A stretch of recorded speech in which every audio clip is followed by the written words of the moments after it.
자, 그 다음에 급정지 기구가 없어도 되는 거는 그럼 뭐냐? 손쳐내기식이나 수인식이나 또는 양수기동식이나 또는 가드식이나 이런 것들은 다 실제로 급정지 기구가 필요가 없습니다. 그죠? 그렇게 나누어서 우리는 알아두시면 되지요. 그럼 여기서 양수조작식은 핸드인 다이 방식에 들어가는 것이죠. 따라서 2번이 답이 되고요.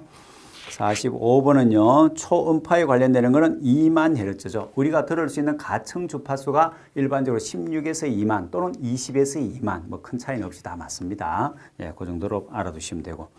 46번은 와이어로프의 구성 요소가 아닌 것은 그랬는데 클리번 구성이 아니죠. 제일 가운데 들어가는 게 심이죠. 심. 뭐 심강이라고도 합니다만 심이고 그 심 둘레로 해서 소선을 꼬아가지고 만드는 게 뭐예요? 스트랜드죠. 그죠? 소선의 숫자는 다를 수 있습니다. 소선 20가닥을 가져오느냐 30가닥을 가져오느냐에 따라 다를 수가 있습니다. 그러나 소선을 꼬아가지고 만든 하나를 가닥을 우리는 스트랜드를 하는데 이 스트랜드는 반드시 6가닥을 가져와서 가운데 심을 넣고 다시 꼬아줘야 됩니다. 그러면 이제 최종적인 와이어 로프가 됩니다. 그죠? 자, 그래서 뭐 클릭하는 건 해당이 없고요.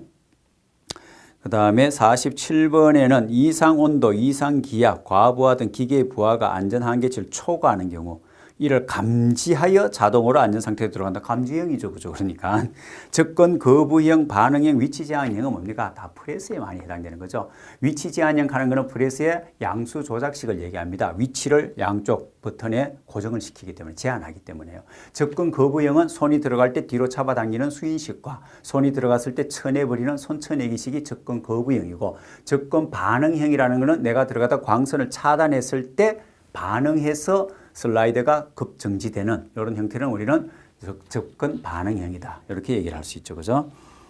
그 다음에 48번요. 일반 구조형 아병 간판 SS400. 이건 좀 너무 전문적인 내용으로 나왔습니다. 전공하시는 분들한테. 그러나 한 가지 알아두실 것은요. 여기에서 400이라는 것이 인장 강도라는 걸 알아두면 좀 편리합니다. 다만 이걸 알아도 좀 어렵게 냈는 게 뭐냐. 어렵다는 게 항상 우리는 뭐예요? 단위 환산이라 그랬지 않습니까? 그죠? 그래서 여기도 보시면 자, 단위 환산하는 것만 한번 볼게요. 400이 이제 인장 강도라는 걸 우리가 좀 알았다라고 가정했을 경우에 그러면 인장 강도라는 게 허용 응력이 되는데 봤더니 허용 응력이 뭐라고 나와 있습니까? 10kg이라 나와 있죠. 뒤에 있는 단위는 어차피 제곱밀리미터는 같으니까 이거는 생략해도 되는데 결국은 무슨 얘기냐면은 앞에 나와 있는 인장 강도가 뉴턴 단위거든요. 사실은. 그러면 이 킬로그램을 뉴턴으로 단위 환산해야 되는 거죠. 따라서 10kg을 뉴턴으로 바꾸려니까 킬로그램은 약분시켜주고 뉴턴이 나와야 되는데 1kg이 중력의 힘에 해당되는 뉴턴 9.8뉴턴 아닙니까? 그죠? 여기 뭐 10으로 하라는 다른 얘기가 없습니다. 그죠? 조금 더 그래도 그거 하시면 이걸 10으로 하세요라고 힌트를 주는데 그죠? 없으면 이렇게 해줘야 되고 약분을 시켜야 되니까 요거는 뉴턴으로 바꿨을 경우에 98뉴턴이 되는 거죠. 그죠? 이렇게 해서 이제 넣어주는 겁니다. 이런 단위 환산이 항상 많이 나오죠. 우리 안전 쪽에서는. 그죠? 자, 그렇게 해서 이 문제는 사실은 꼭 맞춰야 될 그런 문제는 아니지만 조금만 신경 쓰시면은 또 맞추는데 크게 지장이 없다 하는 거 참고하시고 그 다음에 49번 아세틸렌 용접장치에 관한 설명에서 틀린 것은 그랬습니다. 그냥 주는 문제라는 거 보이시죠? 아세틸렌 용기는 반드시 세워줘야 된다. 그죠? 반드시 뉘어서 사용하면 안 됩니다. 나머지 다 맞죠? 5m, 3m도 중요하고요. 가스 집합 용접장치와 화기와의 거리는 얼마를 띄워요? 네, 5m입니다. 그죠? 그래서 화기하면 세 가지가 나와요. 가스 집합 장치가 화기와의 거리 5m를 띄워주고요. 아세틸렌 발생기실은 발생기실에서 3m고 발생기에서는 5m입니다. 그죠? 같이 알아둡시다.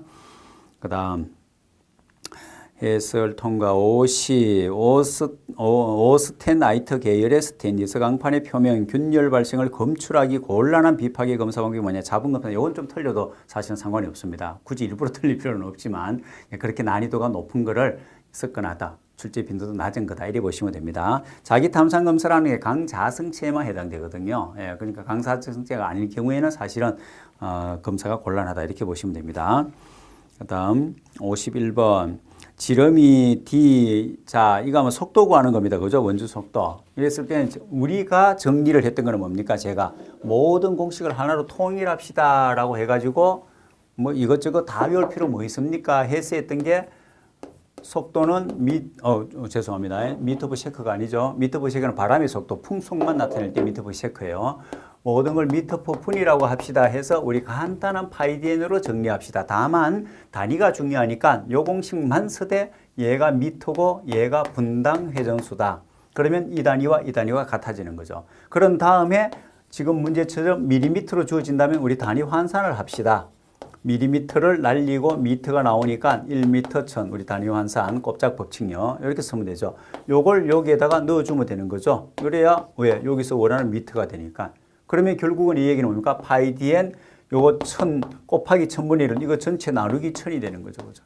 그럼 여기서 문제 찾으시면 되죠. 그죠? 나누기 1000이라 되는 게 1번이네. 그죠? 예, 그렇게 하시면 돼요. 당연히 맞춰야 되죠. 이런 문제는.